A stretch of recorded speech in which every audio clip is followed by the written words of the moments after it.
Imagina un mundo donde cada enfermedad trae consigo una lección escondida, una verdad que solo puede ser revelada a través de la sabiduría de las enseñanzas de Jesús.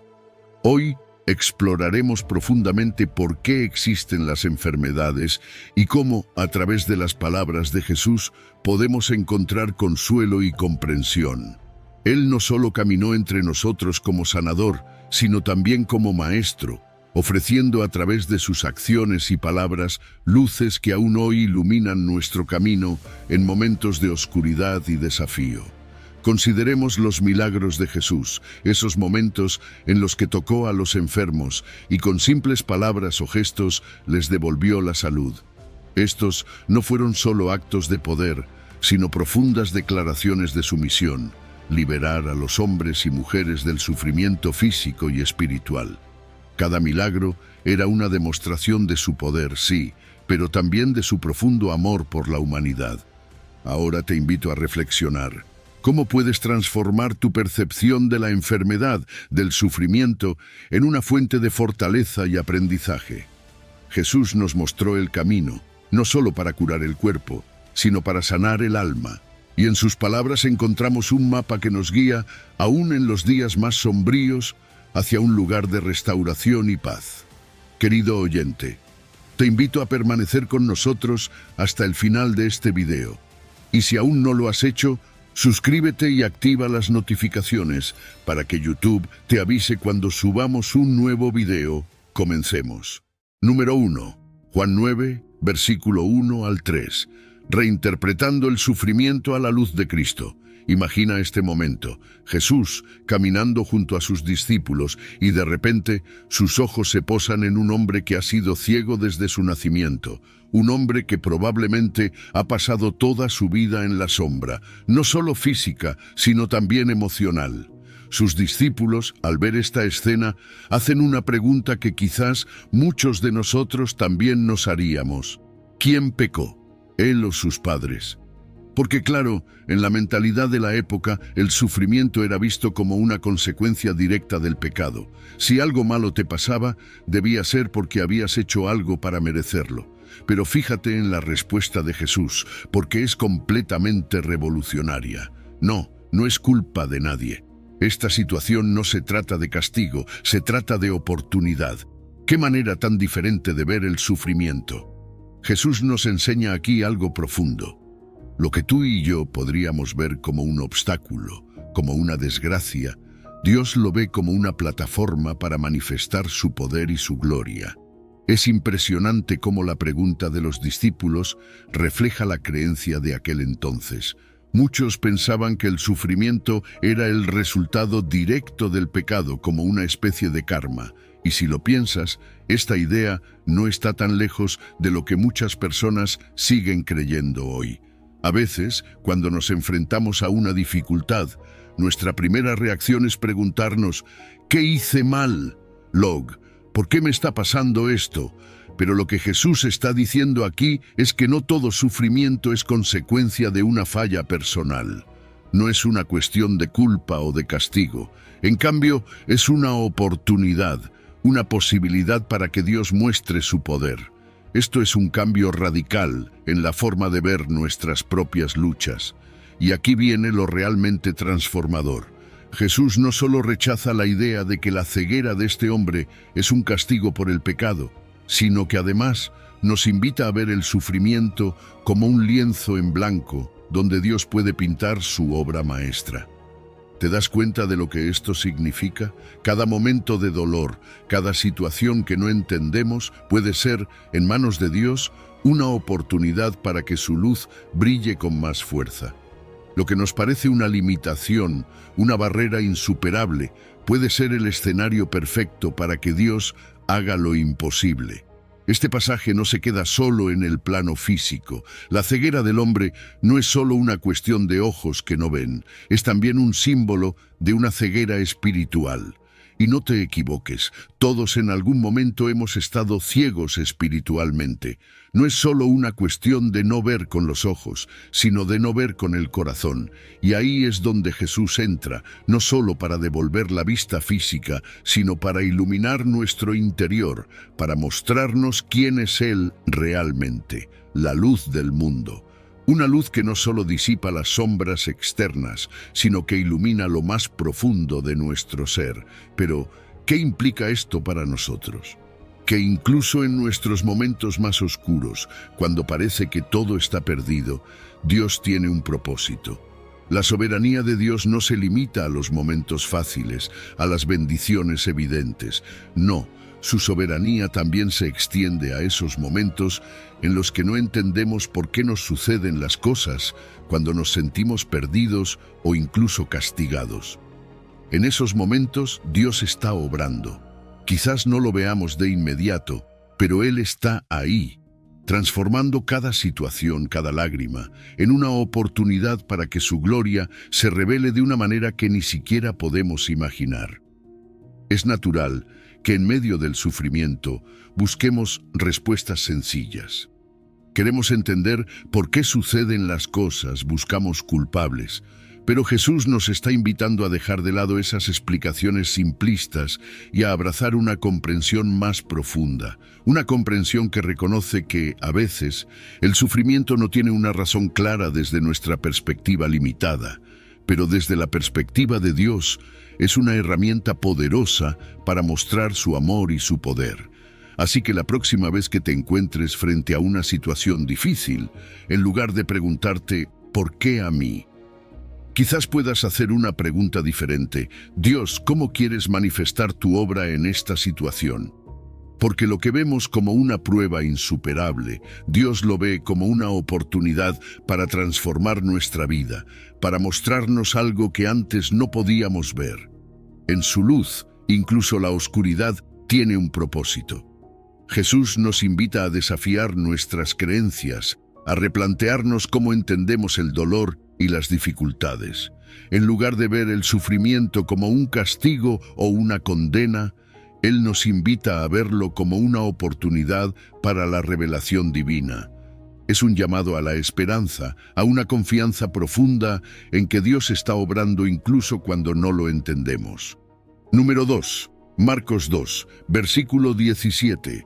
La misión sanadora de Jesús. Vamos a ponernos en la escena. Imagínate este momento. Jesús está sentado en una mesa, pero no con los grandes líderes religiosos, no con los que tenían todo en orden según la sociedad. Está compartiendo la mesa con los recaudadores de impuestos y con aquellos que, en los ojos de todos, eran considerados los pecadores. ¿Te lo imaginas? Los fariseos, los que se creían los más justos y correctos, están observando esto con ojos críticos. ¿Cómo puede hacer esto?, piensan.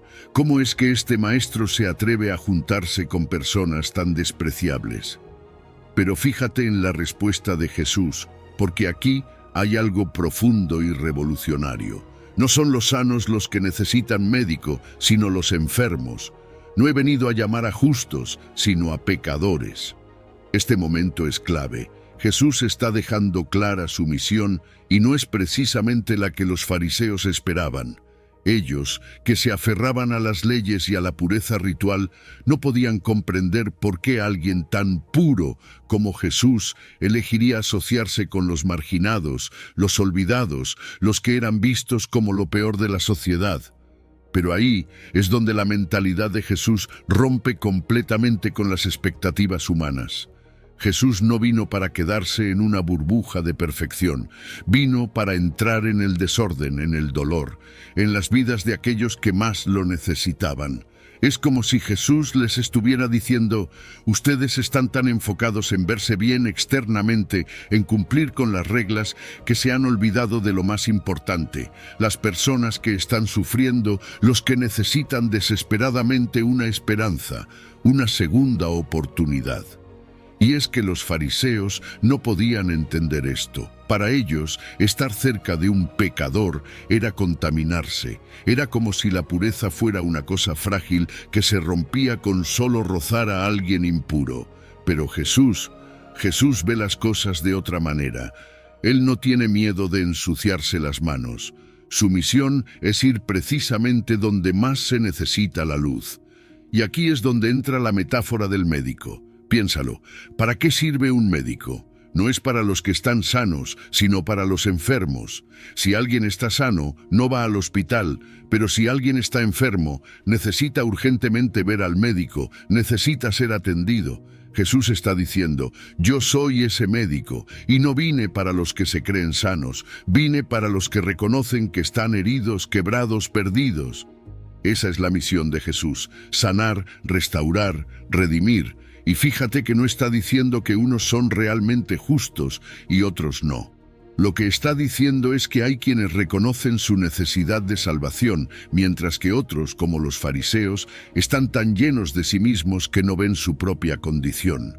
Lo que Jesús está haciendo aquí es subvirtiendo completamente las expectativas humanas. Los fariseos pensaban que la salvación era para aquellos que la merecían, para los que cumplían las reglas, para los sanos.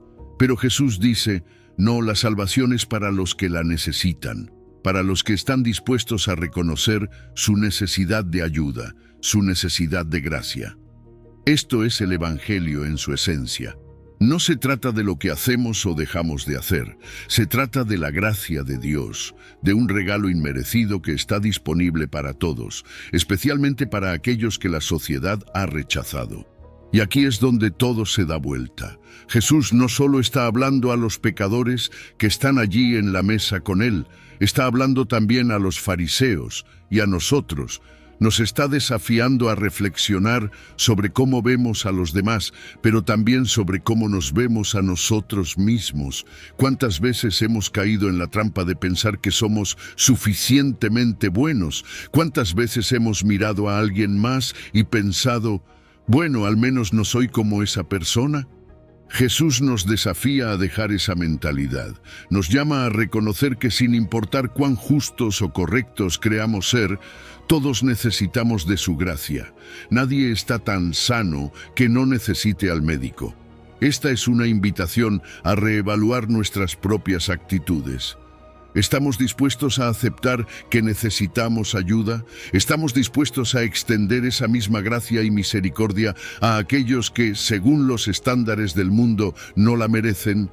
Porque si seguimos el ejemplo de Jesús, nuestra misión también debe ser alcanzar a los marginados, a los olvidados, a los que la sociedad ha empujado a los márgenes, y no solo porque debemos, sino porque esa es la esencia del amor de Dios, un amor que no pone condiciones, un amor que no se queda en la comodidad, sino que se extiende hasta los lugares más oscuros para traer luz. El reino de Dios no sigue las reglas de este mundo, no está interesado en lo que el mundo valora.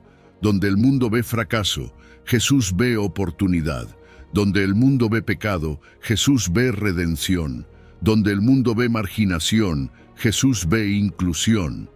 Esta es la misión sanadora de Jesús, romper las barreras que hemos construido, desmantelar las exclusiones que hemos creado y traer a todos aquellos que están dispuestos a aceptar su gracia a una nueva vida llena de esperanza. Entonces, al final del día, esta enseñanza no es solo para los que están perdidos y necesitan ser encontrados.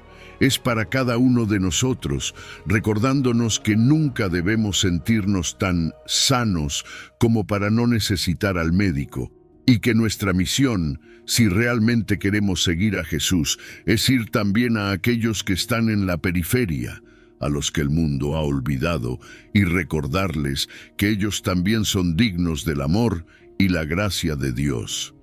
Número 3. Juan 11, versículo 4. Un propósito divino para la gloria de Dios. Imagínate la escena. Jesús está en otro lugar cuando le llegan las noticias. Lázaro, tu amigo, está muy enfermo. Ahora, si fueras uno de los discípulos, ¿qué esperarías que hiciera Jesús? Probablemente lo mismo que nosotros, que se levantara inmediatamente y corriera a Betania para sanar a su amigo. Porque claro, Jesús ha sanado a tantas personas. ¿Por qué no iría ahora a ayudar a alguien que le es tan cercano? Pero aquí es donde todo empieza a ser diferente, porque Jesús no se apresura. De hecho, lo que dice es desconcertante. Esta enfermedad no es para muerte, sino para la gloria de Dios. Vaya declaración, no solo no corre hacia Lázaro, sino que también da a entender que hay algo más profundo sucediendo. Aquí, Jesús nos está enseñando algo que va mucho más allá de lo que entendemos sobre el sufrimiento. Normalmente, cuando enfrentamos una situación difícil, pensamos en tragedia, en pérdida, en dolor. Pero Jesús nos invita a ver más allá, a ver con los ojos de la fe. Él está diciendo que lo que parece ser el final no lo es. Esta enfermedad, esta situación tan difícil, tiene un propósito. Y no es cualquier propósito, sino que es para la gloria de Dios. ¿Te imaginas? Algo tan devastador como la enfermedad y la muerte pueden ser parte de un plan divino mucho más grande. Ahora lo que Jesús está haciendo aquí es desafiar nuestra percepción del sufrimiento, porque para la mayoría de nosotros el sufrimiento es algo que queremos evitar a toda costa. Nadie quiere pasar por momentos difíciles, pero Jesús nos muestra que el sufrimiento, aunque doloroso, puede tener un propósito más allá de nuestra comprensión inmediata. No siempre lo vemos en el momento, pero Jesús está asegurando que incluso en esas circunstancias oscuras, Dios está obrando para revelar su gloria. Y cuando hablamos de la gloria de Dios, no estamos hablando de algo abstracto o lejano. La gloria de Dios es su presencia misma, su poder manifestado en nuestras vidas. En el caso de Lázaro, esa gloria se va a manifestar de manera impresionante, a través de un milagro que nadie podría haber imaginado. Jesús sabe lo que va a hacer, pero los demás todavía están en la oscuridad, atrapados en el dolor de la situación. Lo que Jesús está diciendo es que este dolor, este sufrimiento, va a ser la plataforma para que Dios muestre su poder de una manera que transformará la vida de todos los que lo presencien. Y no es solo sobre el poder de Dios en abstracto. Jesús conecta este evento con su propia identidad. Dice que todo esto también es para que el Hijo de Dios sea glorificado. ¿Qué significa esto? Que lo que está a punto de suceder con Lázaro va a ser una revelación más profunda de quién es Jesús realmente. No es solo un maestro, no es solo un sanador. Él es el Hijo de Dios, y el milagro que está por ocurrir va a demostrar su poder sobre la muerte misma. Aquí, Jesús está anunciando de manera sutil que la resurrección de Lázaro no es solo sobre Lázaro. Es una señal profética de algo aún más grande, su propia resurrección. La historia de Lázaro es, en muchos sentidos, un anticipo de lo que va a suceder con Jesús.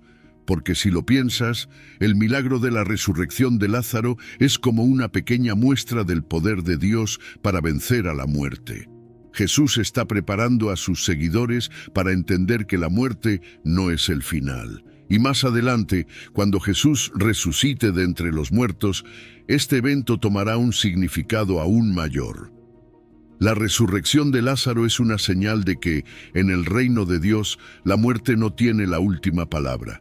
Pero aquí hay algo más que no podemos pasar por alto, el corazón de Jesús en todo esto, porque aunque Jesús sabe que todo esto va a terminar en un milagro, no es indiferente al sufrimiento que está sucediendo.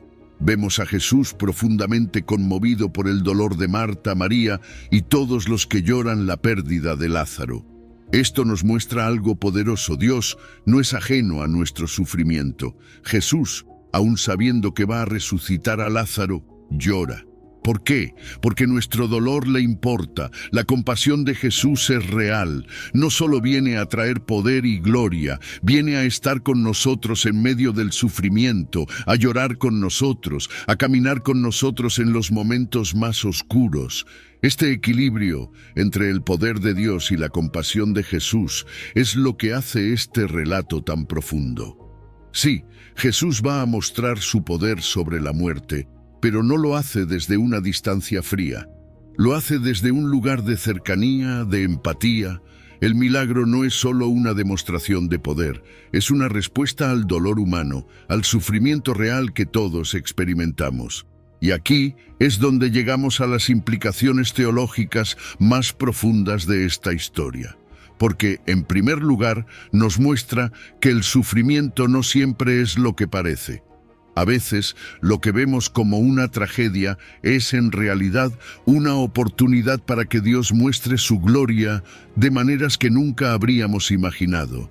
Nos invita a confiar, incluso cuando no entendemos, incluso cuando duele. En segundo lugar, Jesús redefine completamente lo que significa la muerte. Lo que para nosotros es el final, para Dios es solo una transición. Jesús muestra que, en Él, la muerte no tiene la última palabra. Hay vida más allá, una vida que es eterna, una vida que está llena de la gloria de Dios. Esto es lo que Jesús vino a ofrecer, no solo resucitar a Lázaro, sino ofrecer a todos los que creen en Él la esperanza de una vida que va más allá de la muerte. Y finalmente, este milagro cumple el propósito más grande de Jesús: revelar al Padre, mostrar al mundo que en Él hay vida, esperanza y salvación. Este milagro apunta hacia la cruz, hacia la resurrección de Jesús, hacia la promesa de vida eterna que está disponible para todos nosotros. Así que, cuando miramos la historia de Lázaro, no solo vemos un milagro aislado, vemos un cuadro mucho más grande del plan de Dios. Vemos su poder, su compasión y su promesa de que en Cristo la muerte no es el final. Y eso, amigos, es una verdad que cambia todo. Número 4. Mateo 4, versículo 23. Enseñanza, proclamación y sanación. Imagínate por un momento a Jesús recorriendo los caminos de Galilea. No se queda en un solo lugar, no se limita a un grupo específico. En cambio, recorre toda la región, una región diversa, llena de personas de diferentes trasfondos culturales y religiosos. Jesús no discrimina, va donde la gente está, donde las necesidades son reales. Galilea, en ese entonces, era una especie de crisol cultural, y Jesús se mueve por allí como alguien que entiende que su mensaje es para todos. No importa si eres rico o pobre, si eres considerado justo o pecador, Él está ahí para todos. Y eso ya nos dice algo fundamental sobre su ministerio. Es expansivo, es inclusivo, es para ti, para mí, para todos. Ahora, ¿dónde lleva su mensaje? Jesús enseña en las sinagogas, esos lugares donde las escrituras se leían, se discutían y se enseñaban. Él no se aparta de la tradición judía, sino que la usa como una plataforma. Él entra en esos espacios ya establecidos y empieza a comunicar algo completamente revolucionario. ¿Te imaginas estar allí en una sinagoga escuchando a Jesús enseñar? Él toma esas escrituras que todos conocen y las llena de un significado nuevo, fresco. No solo está enseñando sobre la ley, está proclamando algo mucho más profundo, el Evangelio del Reino. Y aquí es donde la cosa se pone realmente interesante. Cuando Jesús habla del Evangelio del Reino, no está hablando de un reino físico, de un reino político. No está hablando de tomar el control de las estructuras de poder de su tiempo. Lo que Jesús está proclamando es el reino de Dios, algo mucho más grande que cualquier sistema terrenal. Este reino no es solo un lugar, es un estado del corazón, una realidad espiritual que transforma vidas desde adentro. En el reino de Dios, las reglas del mundo quedan patas arriba. Es un reino donde los últimos son los primeros, donde los pobres son bendecidos, donde los marginados son bienvenidos con los brazos abiertos. Es un reino que desafía todas nuestras expectativas. Y ese reino no es algo abstracto. Jesús lo muestra en acción, lo vemos en su ministerio de sanación. Porque no es solo que Jesús habla del reino de Dios, lo encarna, lo vive, lo demuestra. Imagínate, Él va de pueblo en pueblo, no solo predicando, sino también sanando. Y no estamos hablando de un par de curaciones aquí y allá. Mateo nos dice que Jesús sanaba toda enfermedad y toda dolencia en el pueblo.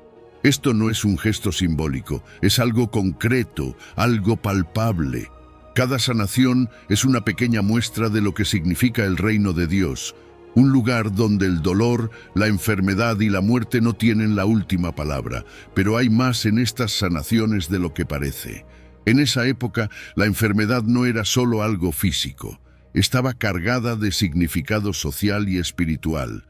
Muchas personas creían que la enfermedad era una señal de pecado o impureza. Si estabas enfermo, eso significaba que de alguna manera habías hecho algo mal o que eras espiritualmente impuro.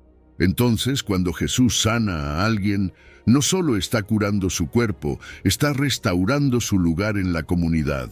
Los está trayendo de vuelta, reintegrándolos en la vida social, liberándolos de esa etiqueta de impuro o pecador.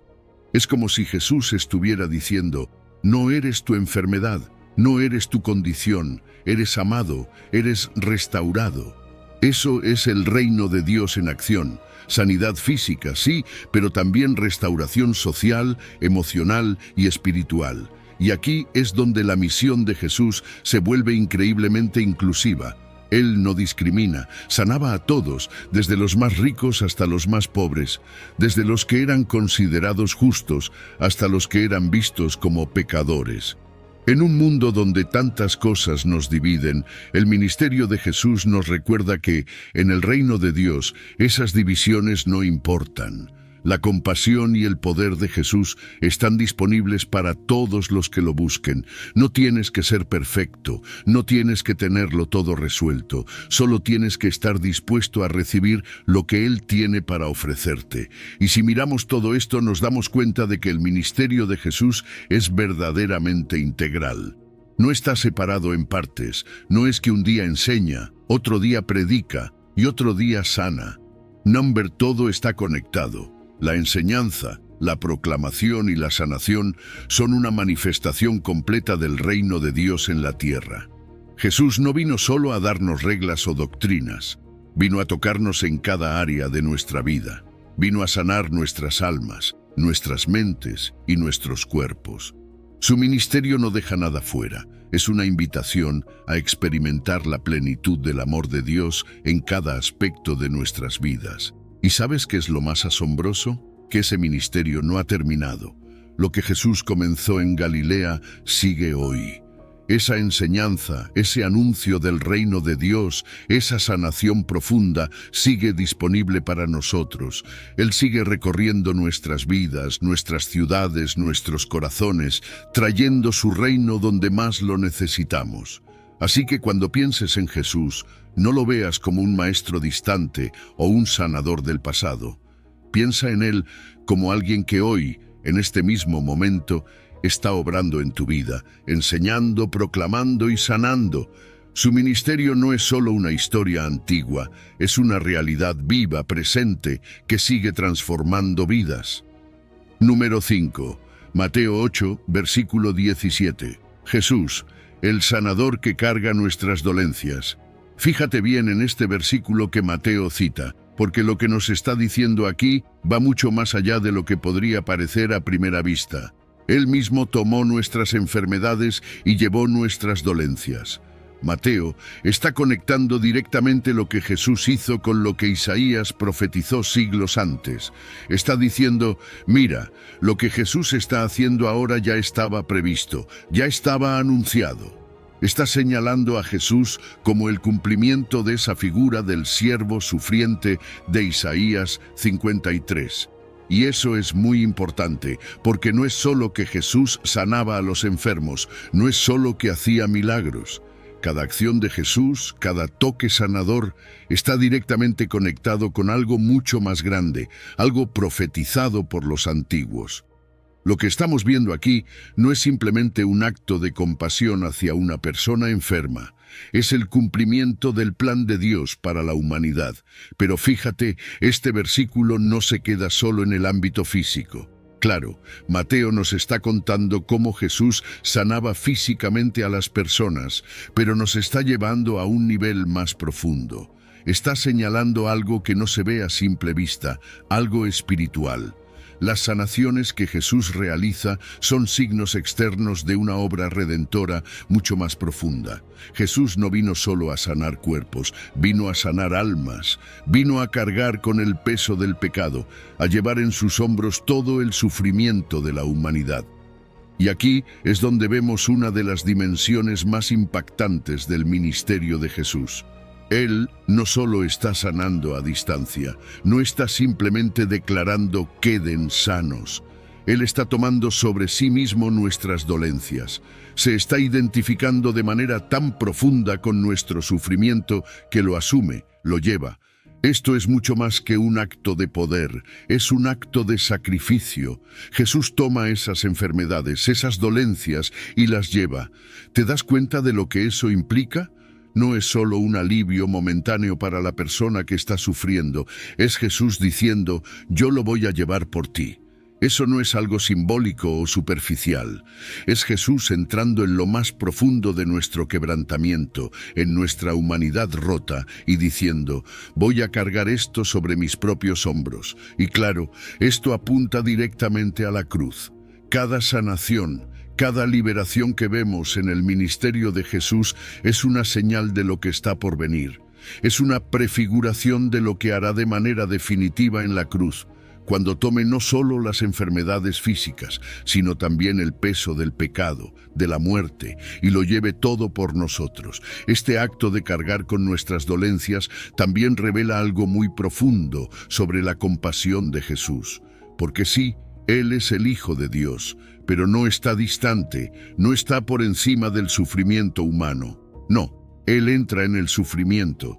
Se pone al lado de aquellos que están quebrantados, no desde una posición de superioridad, sino desde una identificación completa. Y esto es algo que deberíamos recordar cada vez que pasamos por momentos de dolor o de lucha. Jesús no es indiferente a lo que estás atravesando. Él no está mirando desde lejos. Él ya lo cargó. Y cuando lo hizo, no solo estaba cumpliendo una profecía, estaba mostrando la profundidad de su amor por cada uno de nosotros. Es imposible ignorar que este ministerio de sanación, que parece tan físico en su naturaleza, tiene una dimensión sacrificial mucho más grande. Jesús no solo estaba curando cuerpos, estaba apuntando a una sanación total, a algo que abarcaría alma, cuerpo, espíritu. No se trata solo de enfermedades que vemos a simple vista, se trata de todo lo que nos separa de Dios, todo lo que está roto dentro de nosotros, todo lo que necesita redención. Cuando Jesús sana, nos está dando un anticipo de esa restauración total que Él vino a traer. Y esa es la belleza del Evangelio. Jesús no solo nos ofrece alivio temporal, nos ofrece una redención completa, una vida nueva que trasciende cualquier dolencia física. El alcance de su redención es mucho mayor de lo que podemos imaginar. No es solo que nos libere del dolor físico, es que nos libere de la carga del pecado, que nos sane en las áreas más profundas de nuestras vidas, donde hemos sido heridos, donde hemos fallado, donde nos sentimos separados de Dios y de los demás. Jesús, el sanador, no solo alivia el sufrimiento, lo transforma, lo toma, lo lleva sobre sí y nos da a cambio algo mucho más valioso: la posibilidad de una relación restaurada con Dios, la promesa de una vida nueva y eterna. Cuando pensamos en las sanaciones de Jesús, debemos recordarnos que cada uno de esos milagros es una pequeña muestra de algo mucho más grande: la obra redentora de Jesús, que culminará en la cruz y la resurrección. Y eso nos lleva a pensar cómo entendemos el sufrimiento hoy, cómo lo vemos a la luz de lo que Jesús hizo. Porque sí, todos pasamos por momentos difíciles, todos enfrentamos dolencias, ya sean físicas, emocionales o espirituales. Pero la historia no termina ahí. Jesús ya cargó con todo eso, ya lo llevó sobre sí. Y eso significa que aunque el sufrimiento es real, no tiene la última palabra.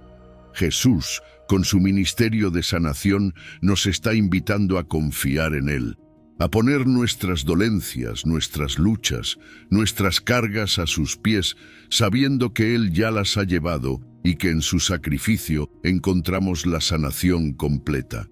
Así que cuando leemos este versículo, no lo tomemos a la ligera. No se trata solo de un acto de compasión hacia alguien enfermo, es mucho más que eso. Es la manifestación del amor redentor de Jesús, un amor que lo llevó a cargar con todo nuestro sufrimiento, para que nosotros pudiéramos experimentar la sanación, no solo en nuestros cuerpos, sino en nuestras almas. Número 6. Lucas 8, versículo 46. Un encuentro transformador con Jesús. Imagina por un momento la vida de esta mujer. 12 años, 12 largos años viviendo con una enfermedad que no solo le afectaba físicamente, sino que la dejaba completamente aislada del mundo. Según la ley judía, su flujo constante de sangre la hacía impura. Esto no era solo una cuestión médica, era algo que afectaba cada aspecto de su vida. No podía participar en las actividades religiosas, no podía estar con su familia o amigos sin que todos supieran que al tocarla también quedarían impuros. Era una vida de soledad, de exclusión, una vida marcada por la desesperación.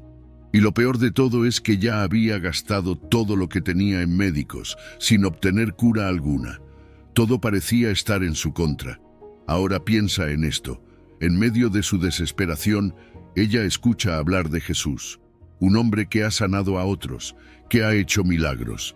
¿Qué hace ella? Decide arriesgarlo todo. Fíjate que no busca una audiencia con Jesús, no intenta acercarse de manera formal para pedir ayuda. Ella toma la decisión audaz de simplemente tocar su manto. Esta es una fe que desafía las normas de su tiempo, una fe que va más allá del miedo a ser rechazada o castigada. Porque claro, según la ley, al tocar a Jesús, lo haría impuro también. Pero ella tiene una convicción: si tan solo toca su manto, será sanada. Esa fe, esa esperanza, es lo que la lleva a atravesar la multitud y extender la mano. Y cuando finalmente toca el manto de Jesús, sucede lo increíble. Instantáneamente se sana. Pero aquí es donde se pone aún más interesante. Jesús se detiene. En medio de una multitud que lo empuja y lo rodea, él percibe que algo ha sucedido. Alguien me ha tocado, dice, porque ha sentido que poder ha salido de él. Ahora piensa en esto por un segundo. Jesús está rodeado de gente, todos lo tocan de alguna manera, pero hay algo en el toque de esta mujer que es diferente. ¿Qué es? Es la fe. No fue un toque casual, fue un toque lleno de fe, lleno de esperanza, y Jesús lo reconoce de inmediato. Él podría haber seguido caminando, podría haber dejado que la mujer se fuera con su sanación, pero no lo hace. Se detiene y pregunta: ¿quién me ha tocado? No lo pregunta para acusar, sino para invitar. Está creando un espacio donde esta mujer, que ha estado oculta, puede revelarse, no solo a él, sino a la multitud. Y en ese momento la mujer, temblando, da un paso al frente. ¿Te imaginas lo que sentía? Acaba de ser sanada, pero ahora se enfrenta a la posibilidad de ser rechazada, expuesta públicamente. Y sin embargo, se postra ante Jesús y le cuenta todo. Ella confiesa por qué lo tocó y cómo fue sanada instantáneamente. Este momento es poderoso, porque no se trata solo de su sanación física. En su confesión pública, algo más está sucediendo. Ella, que había estado oculta, que había vivido en la sombra de la vergüenza y el aislamiento, ahora es restaurada públicamente. Jesús no solo la sana físicamente, la restaura por completo. La llama hija, una palabra cargada de afecto y dignidad. La mujer que había sido excluida de la comunidad por su enfermedad es ahora reintegrada, no solo en términos de salud, sino también en términos de su lugar en la sociedad y en la familia de Dios. La sanación de esta mujer es mucho más que un simple milagro físico. Es un acto de restauración integral. Jesús no solo la sana, le devuelve su dignidad, su identidad, su lugar en la comunidad, y lo hace delante de todos, eliminando cualquier rastro de vergüenza o estigma. La multitud, que quizás la habría evitado o condenado, ahora es testigo de su sanación y de la profunda compasión de Jesús. Lo que este relato nos muestra es el carácter de Jesús de una manera muy íntima. Aunque estaba rodeado de multitudes, nunca perdió de vista al individuo. Nunca dejó de ver el sufrimiento personal, la lucha individual. Él tiene tiempo para ti y para mí, para cada persona que se acerca a Él con fe. Y no solo nos sana en lo físico, su sanación va mucho más allá. Él sana nuestras almas, nuestras mentes, nuestras relaciones rotas.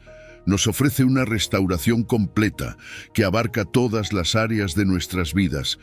Y esto nos lleva a pensar en el poder de la fe. Porque lo que movió a Jesús en esta historia no fue simplemente el toque físico, sino la fe detrás de ese toque. La fe de esta mujer fue el canal a través del cual el poder de Jesús fluyó. Y eso nos desafía hoy.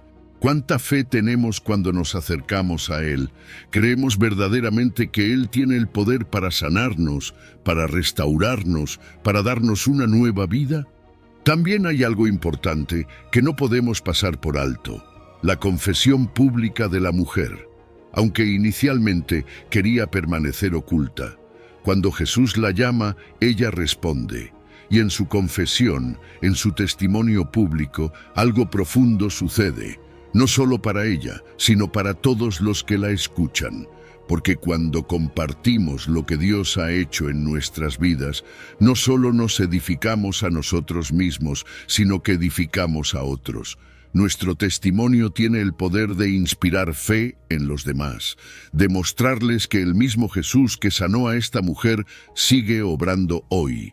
Este encuentro entre Jesús y la mujer, con flujo de sangre, nos recuerda que no importa cuán largo o doloroso sea nuestro sufrimiento, no estamos fuera del alcance de su amor y su poder. No importa cuán excluidos o avergonzados nos sintamos, Jesús está dispuesto a detenerse, a escucharnos, a sanarnos, a restaurarnos, y lo hace con una compasión que va más allá de lo que podemos imaginar. Jesús no solo es un sanador de cuerpos, es un restaurador de almas. Nos ve, nos conoce y nos ofrece una sanación completa, una que transforma todo nuestro ser. Nos invita a acercarnos a Él con fe, sin miedo, sabiendo que su poder está disponible para nosotros. Y cuando lo hacemos, cuando tocamos su manto con fe, Él no solo nos sana, nos devuelve la vida en su plenitud, nos restaura a nuestra identidad como hijos e hijas de Dios. Número 7. Lucas 17, versículo 15. Una lección de fe y gratitud. Piensa por un momento en cómo era la vida de un leproso en tiempos bíblicos. No estamos hablando solo de una enfermedad que afectaba el cuerpo de manera devastadora, causando heridas visibles, dolor físico y desgaste. No, la lepra en aquel tiempo no solo te quitaba la salud, también te arrancaba tu lugar en la comunidad. Los leprosos eran apartados, obligados a vivir fuera de las ciudades, aislados de sus familias, de la vida cotidiana y, lo peor de todo, excluidos de las prácticas religiosas. Eran vistos como impuros, no solo físicamente, sino también espiritualmente. Imagínate el peso emocional de vivir años, tal vez décadas, sin contacto humano, sin esperanza de volver a ser parte de la sociedad. Para estos hombres, la lepra no solo los había enfermado, los había convertido en muertos vivientes dentro de su propia cultura. Así que cuando Jesús entra en esa aldea y estos 10 leprosos, manteniéndose a distancia como lo dictaba la ley, comienzan a clamar por misericordia, podemos entender un poco mejor su desesperación. Jesús, Maestro, ten misericordia de nosotros. No piden nada específico, solo misericordia. Y sabes, eso es muy significativo. Ellos reconocen que solo Jesús tiene el poder de hacer algo por ellos. No están pidiendo solo sanación física, están pidiendo una intervención divina que cambie por completo sus vidas. Y lo que hace Jesús es impresionante. Él no se acerca y no les toca, como hizo en otras sanaciones. Number simplemente les dice que vayan y se presenten a los sacerdotes. Ahora piensa en esto por un segundo. Jesús les está pidiendo que actúen en fe, porque según la ley judía, solo los sacerdotes podían declarar a alguien limpio de la lepra, permitiéndole reingresar a la comunidad. Pero aquí está el detalle. Cuando Jesús les dice esto, ellos todavía tienen lepra. Ellos no han sido sanados en ese momento. Sin embargo, sin cuestionar, se levantan y empiezan a caminar. Y es en el camino, mientras obedecen, que el milagro ocurre. Es en su fe y obediencia que experimentan la sanación completa. Imagínate cómo fue ese momento. Mientras caminaban, probablemente sintieron que su piel comenzaba a sanar, que el dolor desaparecía, que algo milagroso estaba ocurriendo en sus cuerpos. ¿Puedes imaginar la emoción, la alegría, la sorpresa de ver cómo lo que parecía imposible se hacía realidad? Pero aquí es donde la historia da un giro inesperado. De los 10 que fueron sanados, solo uno se da cuenta de lo que realmente ha sucedido y decide regresar. Y no es cualquier hombre, es un samaritano, un extranjero, alguien que en la mentalidad judía de la época no era considerado parte del pueblo elegido. Este hombre, al ver que ha sido sanado, no sigue su camino hacia los sacerdotes. Namber regresa y lo hace gritando, glorificando a Dios a gran voz. No lo hace en silencio, no lo hace con timidez. Este hombre, lleno de gratitud y asombro, no puede contenerse. Se arrodilla ante Jesús y agradece, reconociendo de quién vino realmente su sanación. Y aquí es donde vemos algo poderoso. Jesús se detiene y pregunta: ¿no eran 10 los que fueron limpiados? ¿Dónde están los otros 9? Es una pregunta que nos hace reflexionar. Los otros 9 recibieron el mismo milagro, pero no volvieron. Quizás estaban tan emocionados de poder reanudar sus vidas, de ver a sus familias, que olvidaron quién les había dado ese nuevo comienzo. Pero este hombre, el samaritano, entendió algo más profundo. No solo había sido sanado físicamente, había experimentado el poder de Dios de una manera personal, y su respuesta fue regresar a Jesús para glorificarlo. La lección aquí es poderosa. La gratitud no es solo un acto de cortesía, es una respuesta de fe. Este hombre reconoció no solo el regalo, sino al dador. Su gratitud lo llevó de vuelta a los pies de Jesús, y en ese acto vemos la diferencia entre recibir un milagro y responder a ese milagro con una fe genuina. Jesús le dice: levántate, tu fe te ha salvado. No solo fue sanado físicamente, sino que fue transformado espiritualmente. Su fe, expresada a través de su gratitud, le trajo una salvación más profunda, una restauración que iba más allá de su cuerpo. Y esto nos lleva a pensar en nuestra propia vida. ¿Cuántas veces Dios ha obrado en nuestras vidas y hemos seguido nuestro camino sin regresar a darle gracias? ¿Cuántas veces hemos recibido bendiciones, sanaciones, respuestas a oraciones y no hemos tomado el tiempo para volvernos hacia Dios con gratitud? La gratitud no es solo decir gracias. Es reconocer que todo lo bueno viene de Dios, es glorificarlo públicamente, es acercarnos más a Él, no solo por lo que ha hecho, sino por quién es. La historia de este leproso agradecido también nos enseña sobre la inclusividad del Evangelio. Este hombre, siendo samaritano, era visto como un extranjero, alguien fuera del pacto, y sin embargo, es él quien responde de la manera correcta.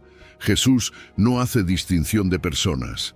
No importa tu origen, tu trasfondo, tu historia. Lo que importa es tu fe y tu gratitud hacia Dios. Este relato nos recuerda que la gracia de Dios no tiene fronteras. No se limita a una cultura, a una religión, a un grupo de personas. Está disponible para todos los que tienen fe, para todos los que, como este samaritano, regresan a los pies de Jesús con un corazón agradecido. Finalmente, hay una lección profunda sobre el poder transformador de la gratitud. Cuando vivimos en gratitud, nuestra relación con Dios cambia. Dejar de ser simplemente receptores pasivos de sus bendiciones y convertirnos en adoradores activos nos transforma. No solo cambia nuestra perspectiva, cambia nuestra vida espiritual. La gratitud nos acerca a Dios, nos permite experimentar su presencia de una manera más profunda. Y ese testimonio público de agradecimiento glorifica a Dios de una manera que impacta a otros. Así que la próxima vez que experimentemos una bendición, un milagro, una respuesta de Dios, recordemos este relato. No seamos como los 9 que recibieron el milagro y siguieron su camino.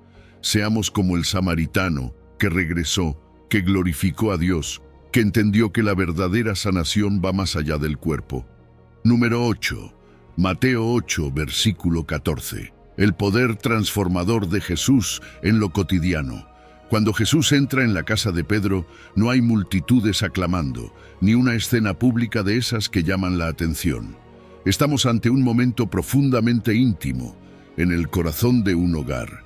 Es curioso, ¿no?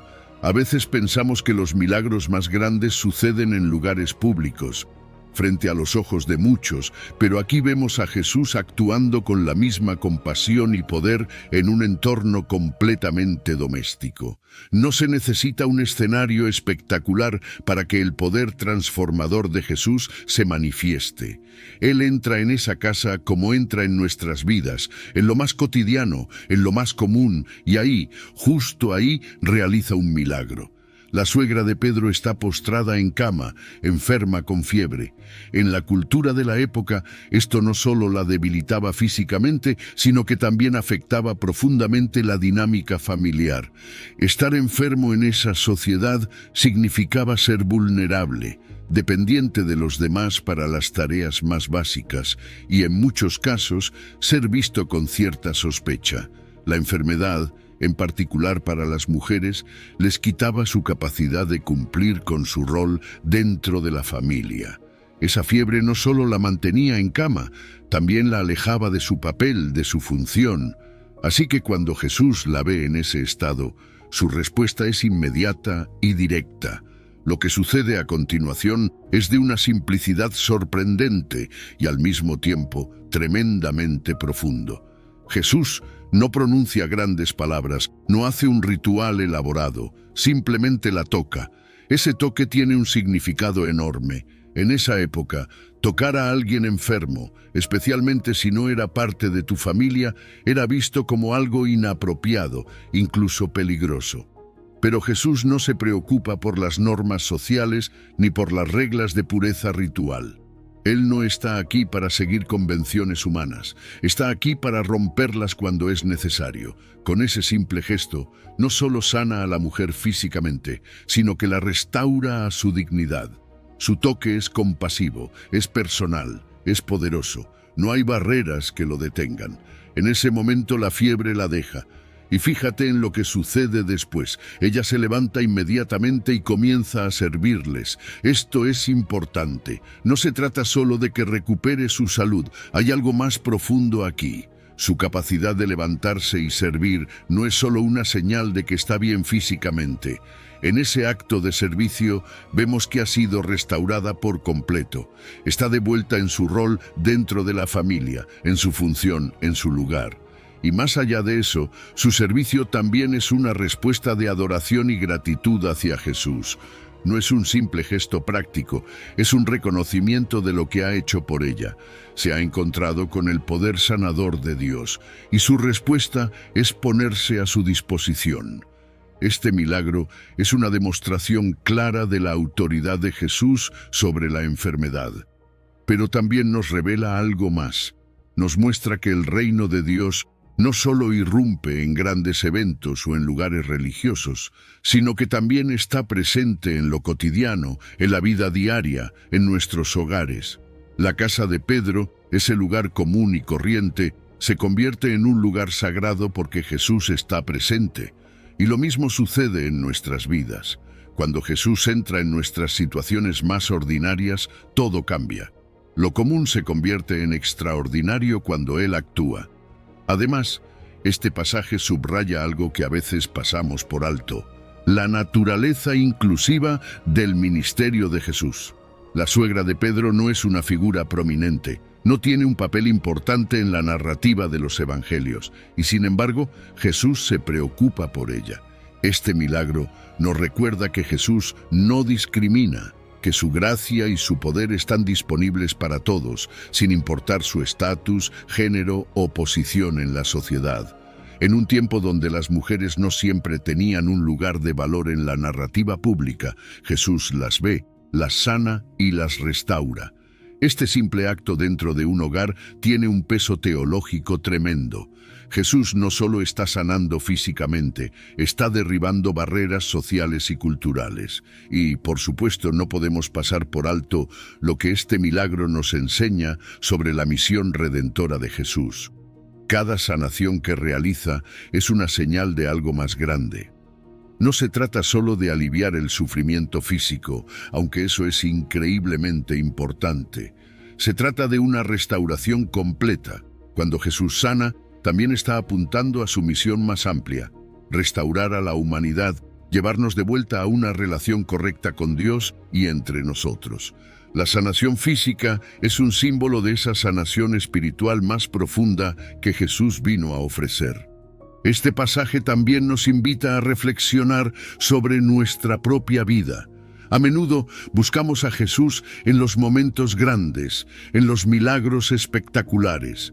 Pero, ¿qué hay de lo cotidiano? Lo estamos invitando a entrar en nuestras casas, en nuestras rutinas, en lo que consideramos ordinario. Este relato nos desafía a buscar su presencia y su poder en cada aspecto de nuestras vidas, no solo en los momentos de crisis o en los lugares públicos, sino también en lo más sencillo y personal. Y al final, vemos que la respuesta adecuada a la gracia de Jesús es el servicio. La suegra de Pedro no solo recibe su sanación y sigue con su vida como si nada hubiera pasado, su respuesta inmediata es servir. Y eso es algo que debemos tener en mente. Cuando experimentamos la gracia de Dios, nuestra respuesta no puede ser la indiferencia.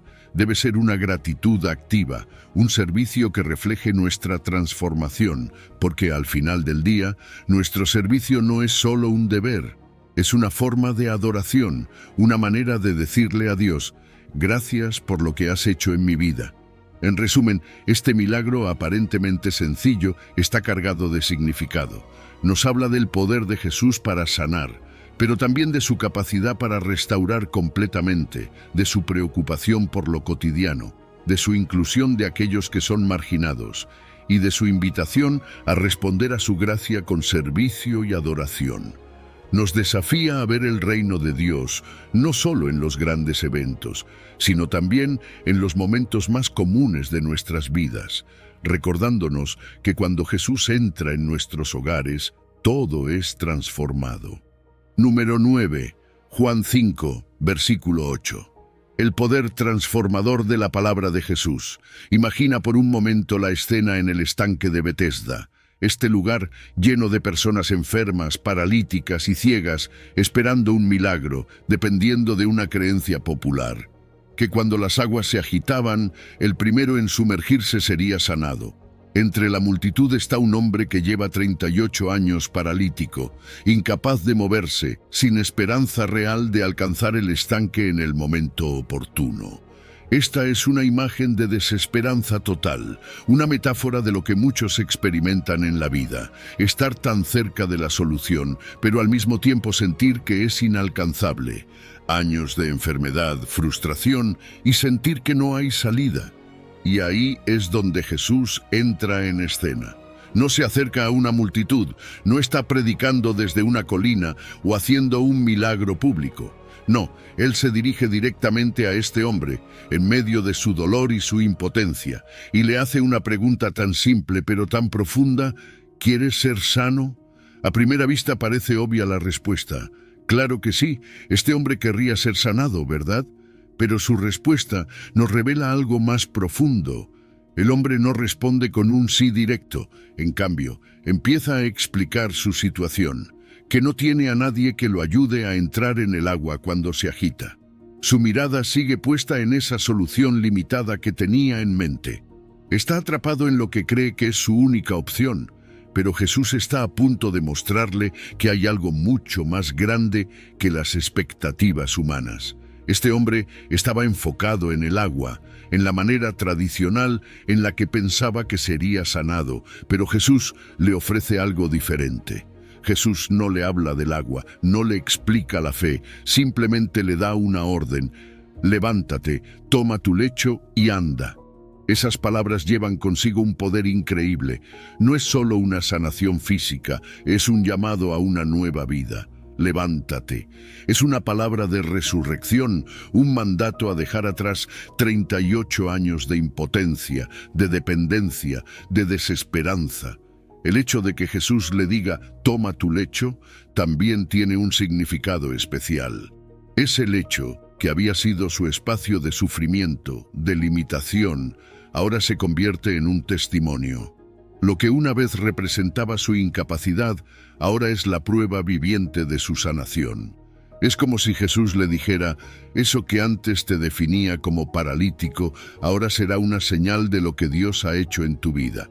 Este hombre no solo se levanta y se va, se lleva consigo el símbolo de su enfermedad transformada en testimonio. Y claro, no podemos olvidar la última parte, anda. Jesús no solo le pide que se levante y cargue su lecho, sino que le ordena caminar. Después de 38 años sin poder moverse, Jesús le está pidiendo que actúe, que viva de manera activa, que no solo celebre la sanación, sino que lo haga caminando en esa nueva realidad. Anda, le dice.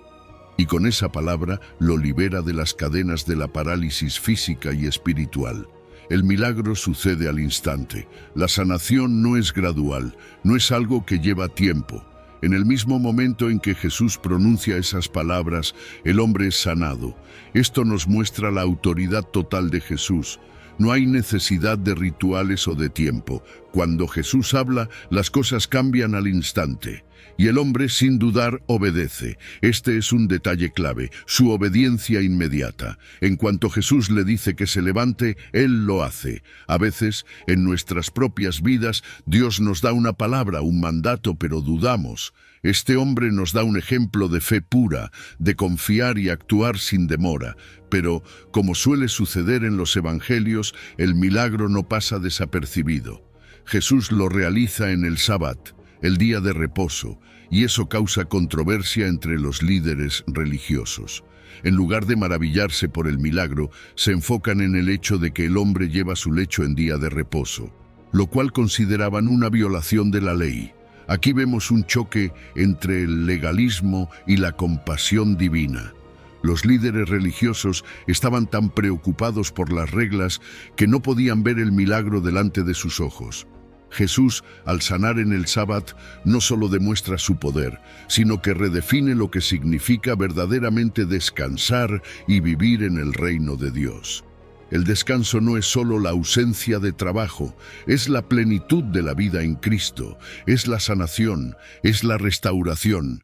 Y eso es lo que Jesús está enseñando aquí. Él no está quebrantando la ley, está cumpliéndola de una manera que los líderes no podían entender. Este milagro en Betesda es un símbolo poderoso del ministerio de Jesús. No se trata solo de una sanación física, es una imagen de lo que Cristo hace en nuestras vidas espiritualmente. Todos, en algún momento, hemos estado paralizados por el pecado, la desesperanza o la falta de fe. Pero Jesús llega, nos encuentra en medio de esa situación y nos dice, levántate. No importa cuántos años hayamos estado estancados, no importa cuán imposibles parezcan nuestras circunstancias, Jesús tiene el poder para cambiar todo con una palabra. Y aquí es donde entra nuestra responsabilidad. La sanación que ofrece Jesús no es pasiva. Él nos llama a participar en ella, a levantarnos, a tomar nuestros lechos y caminar. No podemos simplemente recibir su gracia y seguir como si nada. Debemos caminar en esa nueva vida, dar testimonio de lo que Él ha hecho y vivir de manera activa, como personas transformadas. Entonces, cuando piensas en este pasaje, pregúntate, ¿qué áreas de tu vida están paralizadas? ¿Dónde necesitas escuchar las palabras de Jesús diciéndote, levántate?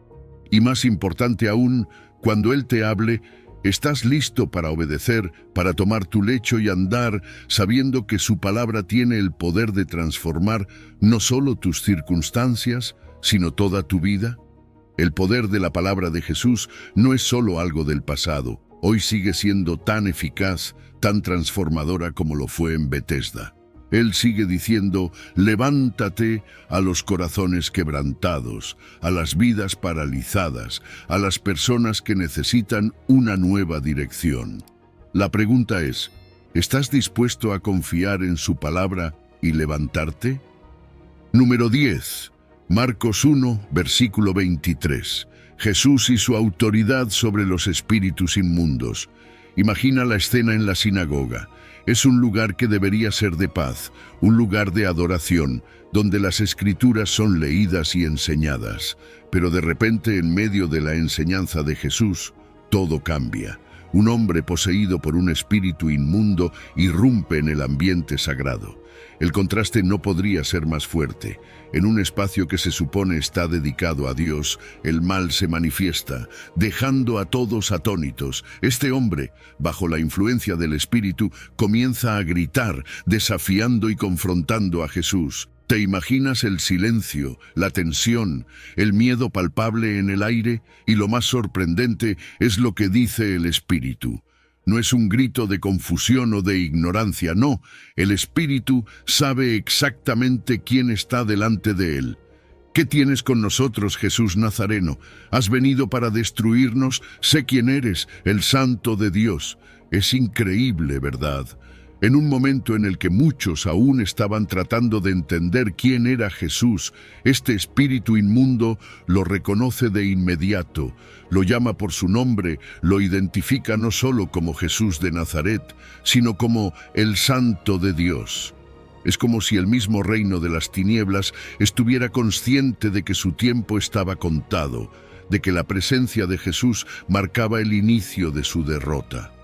Aquí vemos algo fascinante. El conocimiento del espíritu demoníaco. Este ser inmundo sabe quién es Jesús, sabe su autoridad y sabe lo que está en juego. Este conocimiento no es como el nuestro, mientras que nosotros llegamos a Jesús a través de la fe y la revelación. El espíritu demoníaco tiene un reconocimiento inmediato y aterrador, pero este conocimiento no lo salva. Saber quién es Jesús, incluso reconocer su poder, no es lo mismo que someterse a él en fe. Aquí es donde el conocimiento intelectual y la verdadera sumisión espiritual se separan. El espíritu pregunta, ¿has venido para destruirnos?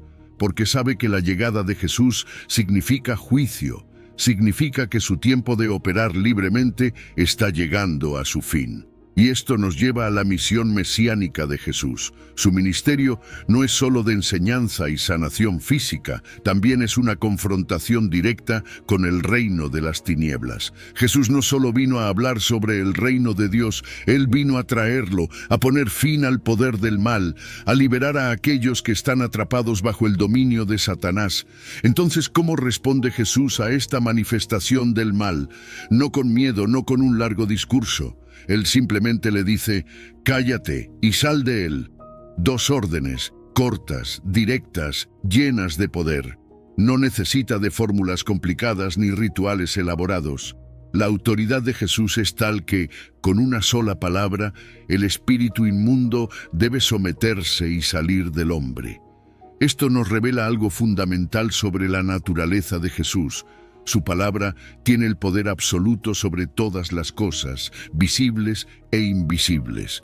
No hay batalla prolongada aquí, es un enfrentamiento rápido y decisivo. El espíritu no tiene otra opción que obedecer. Este evento no es solo una liberación espiritual, tiene implicaciones teológicas profundas. Primero, confirma la identidad divina de Jesús.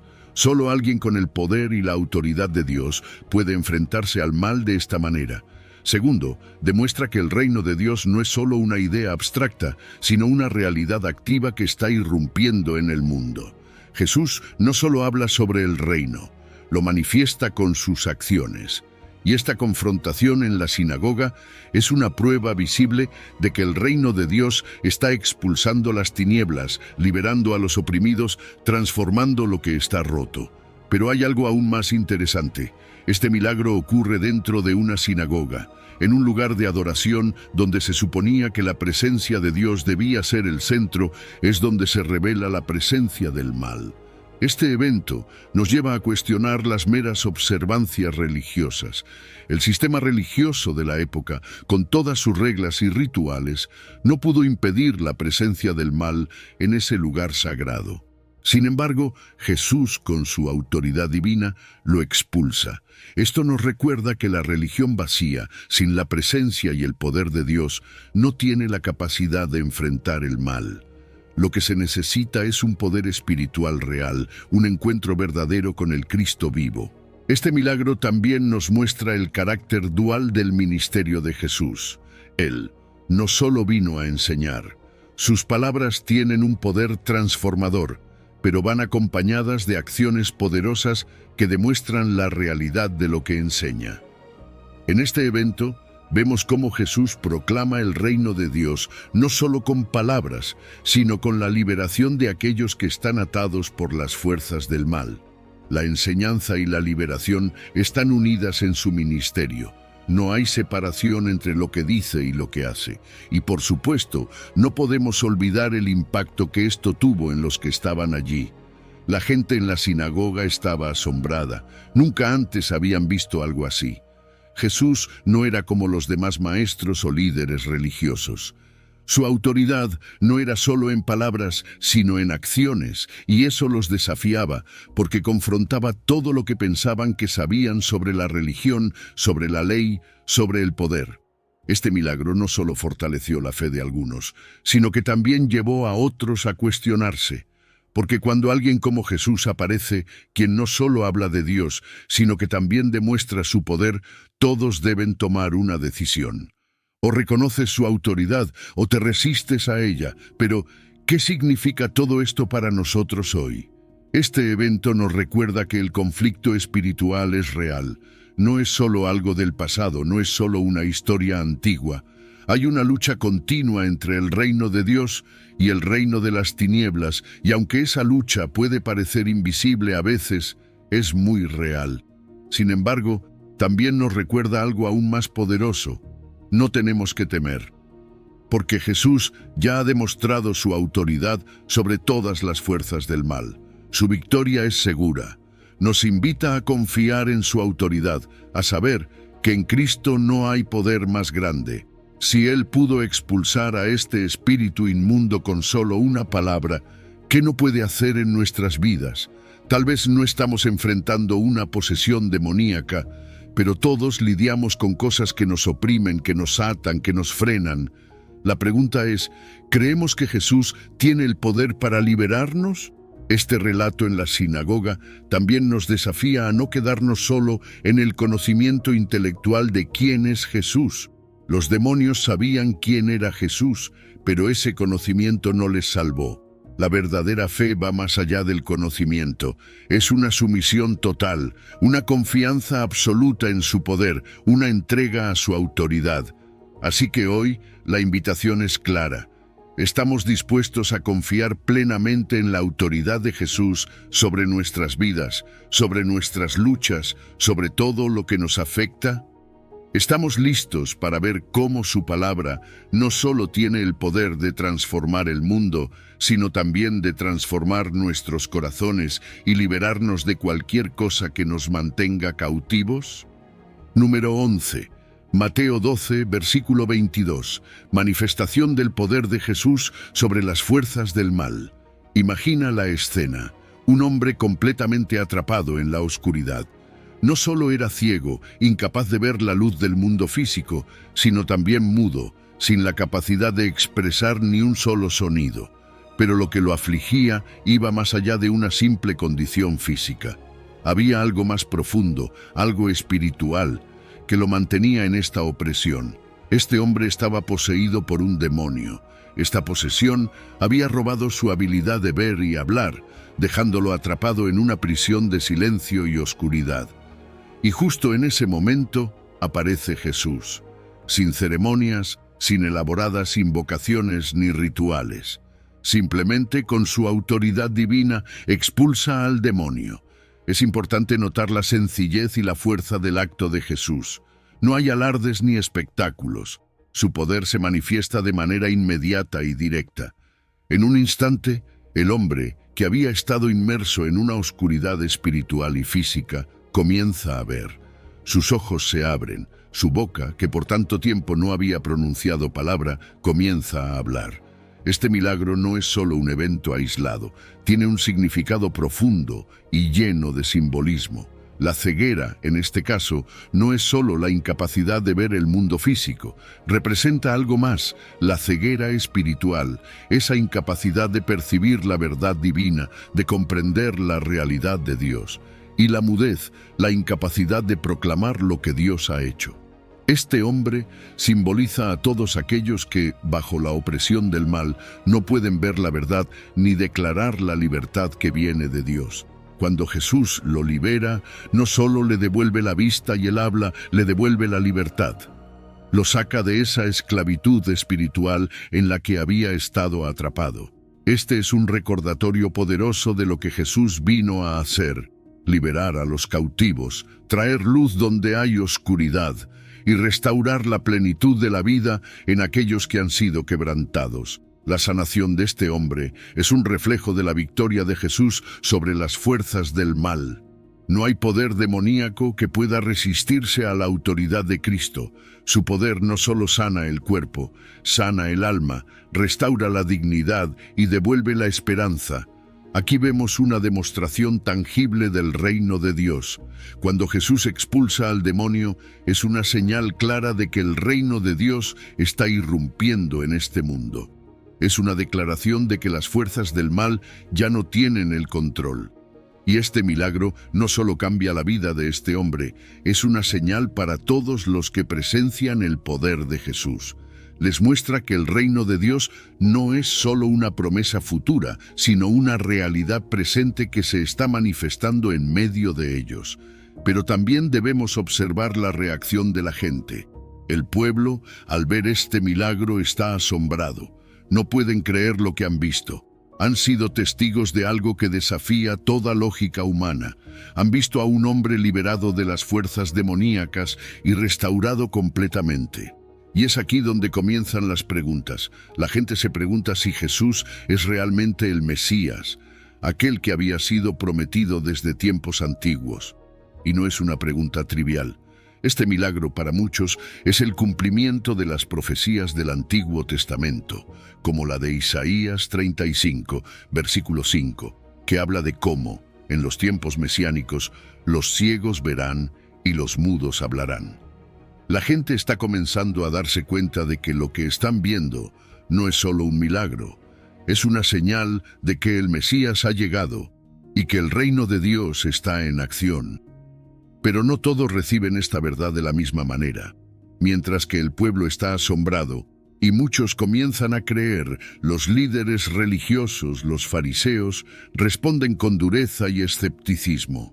En lugar de reconocer el poder de Dios en el milagro, acusan a Jesús de estar en alianza con las fuerzas del mal. Lo acusan de expulsar demonios con el poder de Belcebú, el príncipe de los demonios. Aquí se ve una resistencia profunda a aceptar la verdad de Jesús. Ellos no niegan el milagro en sí, pero buscan desvirtuar su origen. No pueden soportar la idea de que Jesús tenga la autoridad divina que Él está demostrando.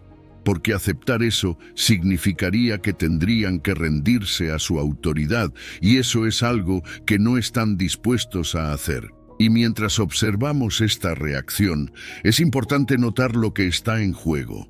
Este milagro no es solo sobre la sanación física de un hombre, es una confrontación directa entre el reino de Dios y las fuerzas del mal. Es una declaración de que la luz de Dios ha venido al mundo para vencer las tinieblas, pero no todos están dispuestos a aceptarlo. A pesar de la evidencia, algunos eligen resistir, aferrándose a sus propias ideas, a su propio poder, en lugar de rendirse ante el poder de Jesús. Este milagro también tiene implicaciones para nosotros hoy. Nos muestra que la salvación de Jesús es integral.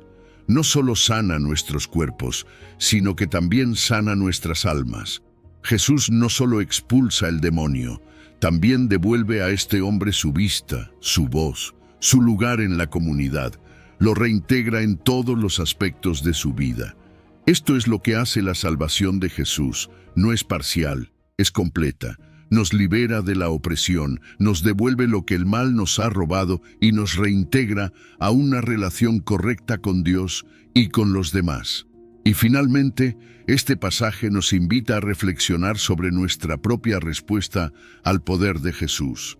Cuando vemos su autoridad, su poder para liberar y restaurar, ¿Cómo respondemos? ¿Lo recibimos con fe y asombro o lo resistimos como lo hicieron los fariseos, buscando razones para no aceptar su autoridad en nuestras vidas? Jesús sigue liberando, sigue trayendo luz y verdad a aquellos que están atrapados en la oscuridad. La pregunta es, ¿estamos dispuestos a dejarnos liberar, a aceptar su sanación, a seguirle con fe y gratitud? Este milagro, aunque ocurrido hace siglos, sigue siendo una poderosa invitación hoy. Nos recuerda que no importa cuán atrapados nos sintamos, cuán ciegos o mudos estemos espiritualmente, Jesús tiene el poder para liberarnos, para restaurarnos y para devolvernos a una vida plena. Todo lo que se requiere de nosotros es fe, fe en su poder y en su amor para transformar nuestras vidas. A lo largo de este viaje a través de los evangelios, hemos descubierto cómo cada enfermedad, cada toque de sanación de Jesús, no solo aliviaba el dolor físico, sino que también revelaba profundas verdades espirituales. Al reflexionar sobre estas revelaciones, te invito a considerar cómo estas verdades pueden influir en tu vida hoy. ¿Cómo puedes aplicar el poder transformador y la compasión que Jesús demostró en cada paso que dio en la tierra? La fe no es solo creer en los milagros, es permitir que esos milagros inspiren y motiven cada aspecto de nuestras vidas. Te animo a compartir este mensaje de esperanza y transformación con otros.